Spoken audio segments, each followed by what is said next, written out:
The famous 72-foot structure takes to the sky as thousands pack the street for Our Lady of Mount Carmel's annual feast. It's a tradition. I've been doing it forever, and all these guys are my family. I know them since they're teenagers. We all grew up together. Over 100 men carry the Giglio. Leading the lifters are the capos. Gerard Langone is the head capo, and before walking the structure in front of the Brooklyn church, he guides the Giglio down the adjacent street to his elderly mother's house, where the two embrace during the singing of Ave Maria. At 92 years old, it means a lot to bring it to her. Unbelievable. He's been waiting for it so long that it just built up, and it was so beautiful. The Italian tradition is more than a century old. For most of these lifters, carrying the 4-ton Giglio is part of their family history. I'm third generation in here. My ancestors before me have done it, and my daughter now has been involved with me since the day she was born. So we basically had no choice as children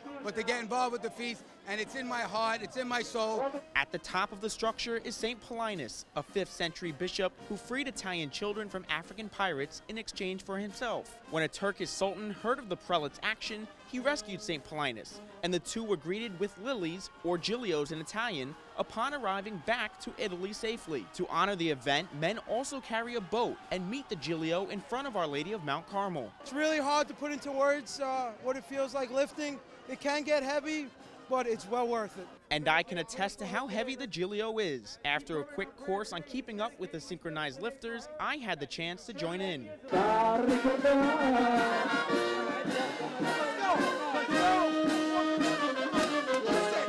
I have to admit my shoulder is sore, so I'll leave the lifting to the other guys. The Giglio dances again on Saturday before the feast ends on Sunday. Reporting for Currents from Williamsburg, I'm Tim Harfmann.